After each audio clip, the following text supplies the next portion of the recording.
must have been silent.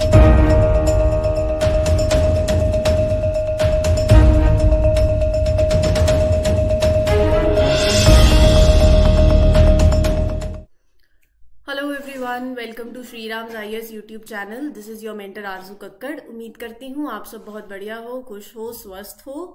इसी के साथ आज का ये लेक्चर शुरू करते हैं, जिसमें ये कुछ आर्टिकल्स हैं जो हमें कवर करने हैं। Now as far as these articles are concern, prelims के पॉइंट ऑफ व्यू से भी है, मेंस के पॉइंट ऑफ व्यू से भी इंपॉर्टेंट है। सो मैं आपको एक ब्रीफ दे दूंगी ना कि अच्छा इस सेशन में हम ये कवर करने वाले हैं, so you will maintain that connectivity, right. So let me tell you about these particular articles first, कि हम क्या करेंगे इस सेशन के अंदर। पहला जो programme, it is a programme. ये ना प्रोग्राम का आप ना इसे शॉर्ट फॉर्म आपने देखा होगा जब लिखा होता है साइट प्रोग्राम। साइट की फुल फॉर्म क्या है? Strategic interventions for green hydrogen transition. तो ये जो प्रोग्राम है साइट प्रोग्राम, ये है ग्रीन हाइड्रोजन से जुड़ा हुआ। हमेशा ध्यान में रखना, जब भी कोई प्रोग्राम हो, सिर्फ ये साइट पढ़ के आप उसका एम और ऑब्जेक्टिव कर लेंगे तो उससे बात नहीं बनेगी, क्योंकि आपको पहले उसका फुल फॉर्म पता होना चाहिए। फर्स्ट एंड फॉरमोस्ट, अगर किसी प्रोग्राम की फुल फॉर्म है तो वो ध्यान और याद जरूर में रख लो, राइट, जरूर रख लो। तो यहाँ पर हम साइट प्रोग्राम के बारे में पढ़ेंगे, क्या ये प्रोग्राम है, ग्रीन हाइड्रोजन के बारे में सारी इंफॉर्मेशन आई शेयर, इसका एम, इसकी इंप्लीमेंटिंग एजेंसी एंड एवरीथिंग, मतलब इन डिटेल मैं आपको ये पूरा आर्टिकल कवर करवा दूंगी।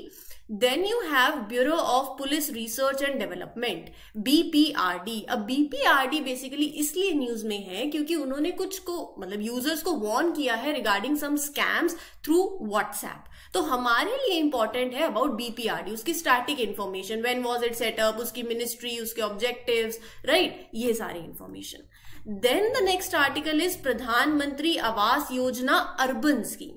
GS पेपर 2 से आप इसको लिंक करोगे। स्कीम है तो किसने इंप्लीमेंट करी, कब करी, कौन सी मिनिस्ट्री है, क्या ऑब्जेक्टिव्स हैं, एंड इसको आप कितने वर्टिकल्स के अंदर आप you will be implementing it through how many verticals, right, funding इसकी कैसी होगी। तो ये सारी इंफॉर्मेशन आप इस पर्टिकुलर आर्टिकल से लेंगे। देन यू हैव, अच्छा ये आपके GS पेपर 2 से भी लिंक करता है, ठीक है जी। फिर उसके बाद ये आपके प्रीलिम्स के लिए इंपॉर्टेंट है। कंगेर वैली नेशनल पार्क कहाँ पड़ता है, लोकेशन इसकी, इसका वेजिटेशन, टोपोग्राफी, फ्लोरा, फना, राइट, तो ये सारी इंफॉर्मेशन होगी इसके रिगार्डिंग। अच्छा, अगर इस नेशनल पार्क, इस पार्क के अंदर कोई वाटरफॉल है तो वो आपको मालूम होना चाहिए। अब जब आप SSC के लिए भी प्रिपेयर करते हो, यूजुअली UPSC SSC, तो ऐसे सवाल कभी कभार स्टैटिक बेस्ड, SSC में अगर आप देखो प्रीवियस ईयर क्वेश्चन में ऐसे पूछे जाते हैं, UPSC स्टेटमेंट बेस्ड डाल दे माइट बी। और अगर आप प्रीलिम्स के कुछ 10 साल के प्रीवियस ईयर पेपर देखोगे तो UPSC वैसे ही अनप्रिडिक्टेबल पब्लिक सर्विस कमीशन बोलते हैं, तो इसलिए उसका 360 डिग्री कवरेज, कोई भी आर्टिकल लो तो वो कवर कर लो based on your previous year paper के analysis. Then you have global alliance for global good gender equity. India ने एस्टैब्लिश किया है ये अलायंस। अब इंडिया ने एस्टैब्लिश किया तो हमारे लिए और भी इंपॉर्टेंट हो जाता है। GS पेपर 2 से आप लिंक कर सकते हो। ये बेसिकली जो अलायंस है, नाम से ही पता चल रहा है, जेंडर इक्विटी की बात करता है। तो यहां पर it wants to promote women's empowerment and gender equality, ठीक है जी। Then next you have Gangetic dolphin. अच्छा, यहां पर जब इस अलायंस पे आएंगे ना, इसकी detail information I share. Gangetic dolphin है तो कहां पाई जाती है, common name, scientific name, habitat, characteristics, conservation status, government के कंजर्वेशन एफर्ट्स, तो वो सारी इंफॉर्मेशन जो है वो हम गैंगटिक डॉल्फिन से जुड़ी हुई वो इस पर्टिकुलर लेक्चर आर्टिकल में कवर करेंगे। तो आई होप आपको पता चल गया है कि how we will be proceeding in this particular lecture. चलिए फिर शुरू करते हैं। सेशन अच्छा लगे तो please make sure that you mark your attendance by liking the lecture, share it with your friends also, let others know about this session and comment section में अपने फीडबैक जरूर दें। मूविंग अहेड, जैसे SIGHT programme है ना, आपको इसकी short form भी मालूम होनी चाहिए, फुल फॉर्म भी पता होनी चाहिए। Strategic intervention for green hydrogen news में इसलिए है, अच्छा मैं पहले आपको इसका कॉन्टेक्स्ट पूरा ही बता देती हूँ, कॉन्टेक्स्ट के साथ साथ डिटेलिंग भी पता चल जाएगी। देखो, ग्रीन हाइड्रोजन मिशन का गोल सबको पता है, production of green hydrogen. Green hydrogen mission यही है। तो ओवरऑल यहां पर इसका एम क्या है, प्रोग्राम का पर्पस है कि ग्रीन हाइड्रोजन की प्रोडक्शन को बूस्ट करना और इलेक्ट्रोलाइजर्स की मैन्युफैक्चरिंग को और ज्यादा बढ़ाना।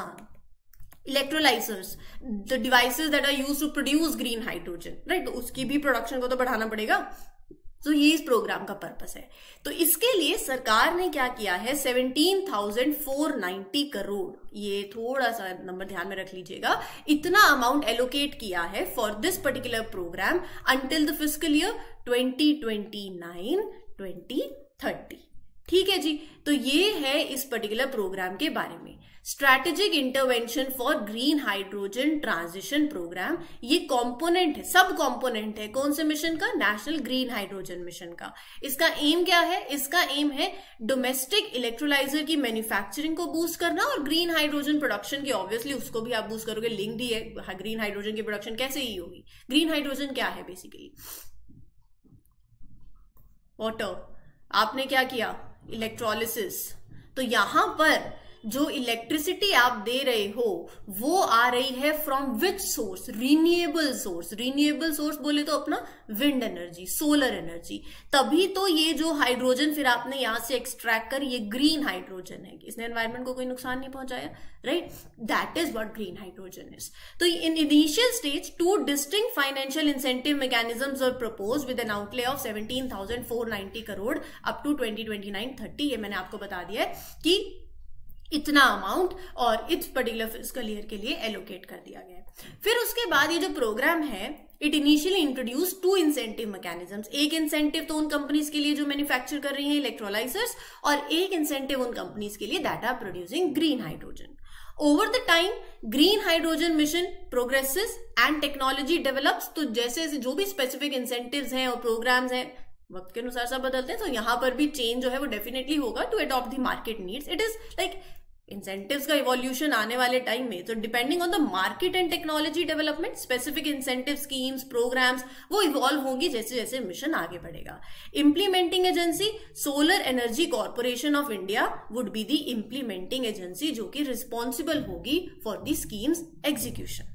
ठीक है, फिर उसके बाद बात करते हैं आगे अपने नेशनल ग्रीन हाइड्रोजन मिशन की। इसका आउटले 19,744 करोड़ और इसका टाइम फ्रेम 2023-24 से लेके 2029-2030 तक। It will be implemented by ministry of new and renewable energy. अब इस मिशन का ऑब्जेक्टिव क्या है वो तो अपन ने बता ही दिया है, इंडिया को एक ऐसा ग्लोबल सेंटर बनाना that is for making, for using, for exploring green hydrogen and its related products. So to make India a hub for production, usage and export of green hydrogen and its derivatives.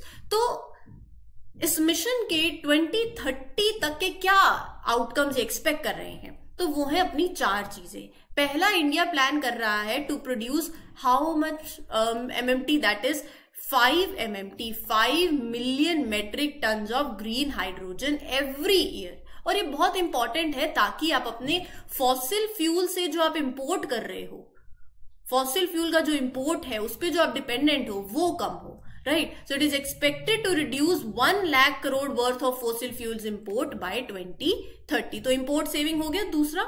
पहला तो हो गया green hydrogen की production, और उससे तो obviously आप import saving कर लोगे। फिर थर्ड इज, जब ये होगा तो जॉब्स होंगी, इन्वेस्टमेंट होगी। So it will attract more than 8 lakh crore in total investment, और जॉब्स कम से कम भी 6 लाख जॉब्स जो हैं वो क्रिएट होगी, इकोनॉमी बूस्ट होगी। Last but not the least, carbon dioxide emissions की रिडक्शन डेफिनेटली होगी। जब आप एक targeted amount of green hydrogen की तरफ you are producing, you are using this amount, it is estimated कि 50 million metric ton per year carbon dioxide emissions it will be prevented and it will be contributing to a clean environment। ठीक है जी, तो ये हो गए आपके expected outcomes। तो यहां पर थोड़ा सा और आगे देख लेते हैं। जब हम इन सारी चीजों की बात करें, ग्रीन हाइड्रोजन कैसे बनता है वो भी मैंने आपको बता दिया, through the process of electrolysis, right. So that is what it is all about. There is no state wise allocation made under the mission. It provides allocation for its sub components also। जब मैं इस पूरे mission की बात कर रही हूँ green hydrogen की, तो जहाँ इसके अंदर बहुत से अलग अलग R&D को लेके साइट मिशन हो गया, पायलट प्रोजेक्ट्स भी हैं, स्पेसिफिक जो फंडिंग होगी that will be specifically selected projects के लिए ही होगी, राइट। ग्रीन हाइड्रोजन मैंने आपको बता ही दिया। प्रोसेस ऑफ ग्रीन हाइड्रोजन कैसे बनती है, by the process of electrolysis, जहां पर वाटर को स्प्लिट कर दिया जाता है, इलेक्ट्रिसिटी दी जाती है, और ये इलेक्ट्रिसिटी कहां से आती है, फ्रॉम रिन्यूएबल सोर्सेज, जिसके चलते जो रिजल्ट में आपको हाइड्रोजन मिली वो हुई क्लीन, और वो ऐसी hydrogen that is emission free fuel, कोई एमिशन नहीं हुआ। सॉर्टेड है, कंप्लीटली बता दिया। चलिए फिर आगे चलते हैं regarding BPRD. Bureau of police research and development ने यूजर्स को वार्न किया है of different scams perpetrated through messaging platform WhatsApp. तो कॉन्टेक्स्ट ये है, बीपीआरडी ने वार्निंग इशू करी है अबाउट सम स्कैम्स जो कि हो रहे हैं थ्रू व्हाट्सएप। हमारे लिए इंपॉर्टेंट है कि हम बीपीआरडी के बारे में पढ़ लें। ठीक है जी। तो BPRD was setup in 1970 under which ministry? Ministry of home affairs. किसको रिप्लेस किया? Replacing police research and advisory council. ठीक है, तो ये हो गया अपना। फिर उसके बाद ऑब्जेक्टिव, 2 ऑब्जेक्टिव है इसके। One of its main task is to figure out कि कंट्री के लिए what the police in the country need and the problems they face. तो identifying police needs, identifying the needs and problems of police, ये इनका एक objective है। दूसरा objective है that is related to research, right. तो BPRD conducts research projects, it studies to find out solutions and suggest the ways कि how you can overcome the challenges that are faced by the police. तो इसके 2 objectives हो गए। फिर उसके बाद it keeps an eye on the latest developments in science and technology, जो India में भी हो रही हो, जो ग्लोबली भी हो रही हो। मुद्दा ये है, पर्पस ये है to encourage the use of suitable technology in police work. अगर आपको याद हो तो हमने पीछे ही कुछ टाइम पहले एक आर्टिकल डिस्कस किया था जिसमें भी डिस्कस कि जैसे जैसे हम आगे बढ़ रहे हैं, टेक्नोलॉजी अपग्रेड हो रही है, तो वहां पर पुलिस वर्क में भी, यहां इस सेक्टर में भी we need to have that suitable technology, that modern technology, right. So BPRD help states, कैसे हेल्प करती है स्टेट्स को? in modernization of state police forces, right? So BPRD helps the states in upgrading, in modernizing their police forces and correctional administration to keep up with the, जैसे जैसे देखो changing times है, so you have to keep up with that technological advancement भी होना चाहिए police में भी। So more recently अगर बात करूं तो BPRD has been given the responsibility of leading and coordinating the efforts of national police mission। ठीक है, तो यहां से स्टैटिक इंफॉर्मेशन भी बन सकती है और आप अपने मेंस में भी ये कुछ कॉन्सेप्ट जो है, जब आपको किसी चीज के बारे में पता होगा, वो पिक्चर क्लैरिटी आ जाएगी, तो definitely you can write a well, एक अच्छा आंसर भी आप लिख सकते हो यहां से ये इंफॉर्मेशन उठा के। सॉर्टेड है। चलिए फिर आगे बढ़े। प्रधानमंत्री आवास योजना अर्बन स्कीम। तो prime minister recently broke down in tears while addressing a crowd during an event to dedicate the homes that are constructed under this particular scheme। हमारे लिए इंपॉर्टेंट क्या है? हमारे लिए इंपॉर्टेंट है ये स्कीम, है कि नहीं? So let's talk about this scheme. नाम से पता चल रहा है प्रधानमंत्री आवास योजना अर्बन। अर्बन है तो अर्बन अफेयर्स वाली मिनिस्ट्री हो गई। तो विच मिनिस्ट्री? पहले तो अपने को यही पता होना चाहिए, ministry of housing and urban affairs. Just give me a minute. Ministry of housing and urban affairs. तो ये इंप्लीमेंट हुई सिंस 2015 एंड इंडियन गवर्नमेंट का एक बहुत ही मेजर प्रोग्राम रहा है ये। इसका ऑब्जेक्टिव क्या है? To provide solid all weather houses to eligible people, जो कि अर्बन है तो अर्बन एरियाज में जो रह रहे हैं। मेन गोल ये था कि we need to achieve this by the year 2022। States और यूटीज और सेंट्रल एजेंसीज की हेल्प से हर मतलब पक्का हाउस, आप ऑल वेदर हाउस जो भी एलिजिबल पीपल है उनको प्रोवाइड करें। तो ये स्कीम कवर करती है सारे अर्बन एरियाज को in the country, including the towns that were officially recognised in 2011 census, और बाद में भी जो भी आइडेंटिफाइड हुए हैं। तो this includes all the areas that are planned और designated for the development, right. ये हो गया अपना इसकी बात। Now this scheme is being implemented through 4 verticals. ये इंपॉर्टेंट है, दिस इज इंपॉर्टेंट, यहां से you need to understand that. कभी कभार हम इसको स्किप कर जाते हैं बट इट इज इंपॉर्टेंट, सवाल बन सकता है। बेनिफिशियरी लेड कंस्ट्रक्शन या enhancement, BLC, AHP affordable housing in partnership, ISSR in C2 slum redevelopment and CLSS credit linked subsidy scheme. Beneficiary led construction, ये पार्ट फोकस करता है on supporting individuals in building और improving their homes. दूसरा AHP affordable housing in partnership, तो it involves partnership to create those affordable housings. Third point, in situ slum redevelopment. So it's about improving the living conditions. जो existing slums में living conditions हो रखी है, without displacing the residents, आप उनकी living conditions को improve करें. And the fourth one is credit linked subsidy scheme. So it is basically providing interest subsidies on home loans. Sorted है यहाँ तक. तो 2022 में अगस्त में union cabinet agree to continue this scheme until 31 December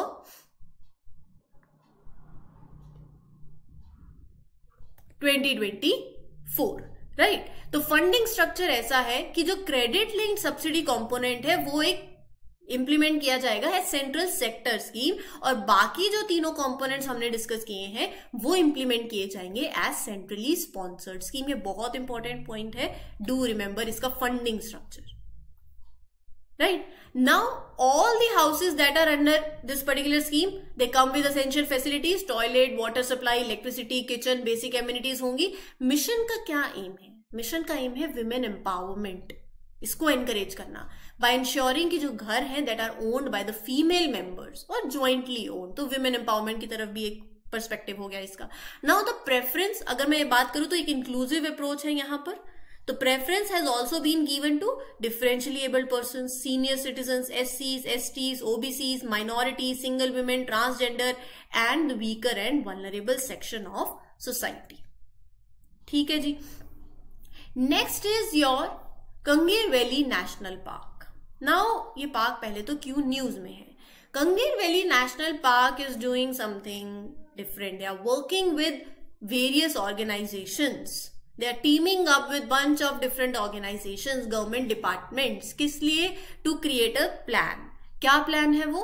it is all about restoring, it is all about taking care of the environment in the national park and around the national park. So here you can see they are collaborating to prepare a landscape based ecological restoration plan for the national park. कहाँ पड़ता है? Bastar district में, छत्तीसगढ़ के अंदर. कौन सी नदी है? Colaba river. किसकी ट्रिब्यूटरी है? गोदावरी की. नेशनल पार्क का नाम कहां से पड़ा है? From Kanger river. एंड इसको नेशनल पार्क का स्टेटस कब मिला? 1982. होमवर्क पता है आपको अपना क्या करना है? इस पार्क को मैप में लोकेट करना है. सिंपल है, सॉर्टेड है, नो रॉकेट साइंस. अच्छा, एक अगर और होमवर्क दूं, आप करो, आप ही के फायदे के लिए है. गोदावरी रिवर सिस्टम पूरा कर लीजिए, ट्रिब्यूटरीज कहां से बहती है, एवरीथिंग अबाउट इट. सो ये दो, एक इसको मैप में देख लेना, छत्तीसगढ़ घुमाना थोड़ा सा, और गोदावरी रिवर के बारे में कवर कर लेना. साथ के साथ हो जाएगा, मालूम भी नहीं चलेगा, पता भी नहीं चलेगा कि चीजें कवर होती गई, राइट. अब ये जो पूरा का पूरा पार्क है ना, there is no buffer zone है, it's all core zone, right. So you see that constitutes the core area, कोई बफर जोन नहीं है. ठीक है जी. आगे चलते हैं. टोपोग्राफी की बात करूं तो बहुत ही हिट्रोजीनियस लैंड है. You will see low, flat area, steep slopes, plateaus, valley, सब कुछ. And it is home to 3 exceptional caves famous for their amazing geological structure: Kutumbsar, Kailash, Dandak, stalagmites and स्टेलिसिटाइट्स. सो यहां पर आपको ये तीनों चीजें भी देखने को मिलेंगी. Now this national park is known for the presence of underground limestone caves with dripstone and flowstone. So the stalagmites and stelicitite formations are अभी भी they are still increasing, right? Geography में आपने पढ़ा होगा about stalagmites and stalactites. चलो आज ना इसी आर्टिकल कंगेर वैली से आपके लिए सवाल ज्योग्राफी के ही बन गए हैं. ये आपका स्टैटिक का पार्ट है, आपको एनसीईआरटी में मिल जाएगा. गोदावरी भी आपको एनसीईआरटी में आपकी कवर हो गई, और कंगेर वैली तो आप मैप में लोकेट कर ही सकते हो. सो दिस इज, आप अपने स्टैटिक मैप देखोगे. ठीक है. तीरथगढ़ वाटरफॉल इस पार्क में लोकेटेड है. पार्क ऑल्सो हैज मतलब एक ट्राइबल पॉपुलेशन का साइज भी आपको यहाँ देखने को मिलेगा. फ्लोरा फना की बात करूं तो ह्यूमिड डेसिडियस टाइप फॉरेस्ट आपको देखने को मिलेंगे. Sal, teak, bamboo, mixed flora है. फना की बात करूं तो tiger, mouse deer, leopards, wild cat, sambar और रेड जंगल फाउल, ये सारी स्पीशीज आपको देखने को मिलेंगी.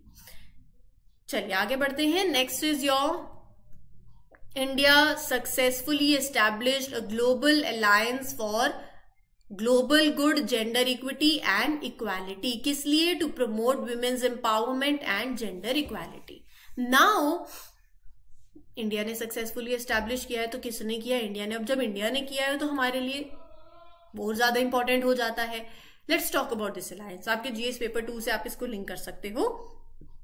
It is an alliance for global good, gender equality and equity and equality. एक नई पार्टनरशिप इंडिया ने इनिशिएट करी है during 54th annual world economic forum meeting, जो कि हुई डावोस के अंदर, राइट। पर्पस क्या है इस अलायंस का? सबसे इंपॉर्टेंट होता है पर्पस। ये है इसका पर्पस जो यहां लिखा हुआ है। Now as far as purpose is concern, नाम से, अलायंस के नाम से उन्होंने चीजों को क्लियर कर दिया है। To promote well being by focusing on gender equity and equality. Now it was established to bring together the best practices, share knowledge, provide investment opportunities in areas like women's education हो गया, health हो गया, business हो गया, right? तो ये इसका purpose है। गोल क्या है? So this initiative is a very significant step towards achieving sustainable development goals, SDG 3, जो कि बात करता है good health and well-being, 4 quality education, 5th gender equality and empowerment, 17th global partnership for development। तो ये सारे के सारे SDGs भी it is linking towards. Industry leaders like जैसे कि master card, Uber, Tata, TVS, Godrej, serum institute of India, बहुत से, along with you will C 10,000 partners through the CII, उन्होंने भी इस अलायंस की तरफ सपोर्ट दिखाया है, right. Bill and Melinda Gates Foundation is backing this initiative and CIA Center for Women Leadership will serve as its home। मतलब you see here Bill and Melinda Gates Foundation supported by, and the alliance will be housed and anchored by CII Center for Women Leadership। Now this World Economic Forum has come on board as a network partner and Invest India as an institutional partner, right? Key partnership की बात हो रही है। So World Economic Forum is involved। अब बात कर लेते हैं थोड़ा सा वर्ल्ड इकोनॉमिक फोरम की। एक इंटरनेशनल ऑर्गेनाइजेशन है, हेडक्वार्टर जिनेवा स्विट्जरलैंड के अंदर है, and it brings together individuals and political and business leaders each year to discuss significant issues that impact the global economy. तो ऐसे जो भी इश्यूज हैं जो ग्लोबल इकोनॉमी को इम्पैक्ट करते हैं, हर साल यहाँ पर उसके रिगार्डिंग डिस्कशन होती है। सिर्फ एक ही मुद्दा नहीं, political, economic, social, environmental concerns, हर एक चीज को यहाँ पर डिस्कस किया जाता है। हर साल मीटिंग होती है, अभी हुई डावोस के अंदर, and the event regularly draws businesses and political leaders around the world वो अटेंड करते हैं। सीरीज ऑफ डिस्कशन होती है अबाउट दोज ग्लोबल इश्यूज, ठीक है। Next is your Gangetic dolphin. It was rescued in Odisha. अब गैंगटिक डॉल्फिन अगर कहीं पाई जा रही है तो it is an indicator of more fresh water dolphin in the river. तो ये ना सबसे पहले तो एक फ्रेश वाटर में रहती है, सिर्फ फ्रेश वाटर में रहती है। तो अगर सिर्फ फ्रेश वाटर में रहती है तो हमें पता चलेगा ना, अच्छा यहाँ पाई गई है तो फ्रेश वाटर है। So the Gangetic river dolphin can only live in fresh water. This is very important. UPSC statement डाल देगी, it only lives in fresh water. आपने सोच लेना है कि नहीं, ओनली वाली टर्म्स हमेशा गलत होती है, तो गलत है, हमेशा गलत नहीं होती। मोस्टली, अब मोस्टली का मतलब हमेशा नहीं होता। मोस्टली का मतलब ये है कि अगर नहीं पता, कुछ नहीं पढ़ा नहीं है, कुछ समझ नहीं आ रहा, तो चलो फिर तो आप ये सोच लो कि चलो मोस्टली गलत होती है। लेकिन अगर जिसने पढ़ा है तो वो गलत नहीं करेगा। कॉमन नेम है सूसू, साइंटिफिक नेम है प्लेटनिस्टा गैंगटिका, पॉपुलेशन है इनकी less than 1800। Ganges Ganga river dolphin जो है गंगा, ब्रह्मपुत्रा, मेघना, कर्णफुली, सांगू रिवर सिस्टम में पाई जाती है, नेपाल, इंडिया, बांग्लादेश के अंदर। इट इज एसेंशियली ब्लाइंड, लेकिन अल्ट्रासोनिक साउंड एमिशन से ये हंट कर लेती हैं। अच्छा यहाँ पर सामने इनका प्रे मतलब पड़ा है सामने, और वहां से पता चल जाता है जब फलाने डिस्टेंस पे इतना है, क्योंकि they are blind, so they do hunt by emitting those ultrasonic sounds. So flexible है, बॉडी है with large flippers, low triangular dorsal fin, calves are chocolate brown and birth, and they have birth के time पे they have that colour, but उसके बाद they have that gray, brown, hairless skin as adults. ये तो common है, no rocket science. Females are larger than males and they give birth once every 2 to 3 years. तो 2-3 साल में एक बार to one calf they give birth. Females बड़ी होती है मेल से। IUCN status endangered है, Wildlife Act में Schedule 1 में है, CITES में Appendix 1 में है। 2009 में Gangetic dolphins were declared the national aquatic animal of India. Prime minister ने पिछले ही साल 15 अगस्त 2023 को क्या किया था, अनाउंस किया था प्रोजेक्ट गैंगटिक डॉल्फिन। किस लिए? For the conservation of Gangetic dolphins, right. तो सरकार भी बेसिकली कंजर्वेशन एफर्ट्स ले रही है, और ऐसा नहीं है कि बहुत साल पहले ही लिया है, अभी रिसेंटली पिछले ही साल भी लिया। ये था आज का सेशन। उम्मीद करती हूँ आपको चीजें क्लियर हो गई हूँ। स्टिल कोई डाउट हो, you can ask me in the comment section. This is your mentor Aarzoo Kakkar signing off. Will meet you with other lectures. Till then take care everyone. Good luck, good wishes, happy learning, all the best. Thank you.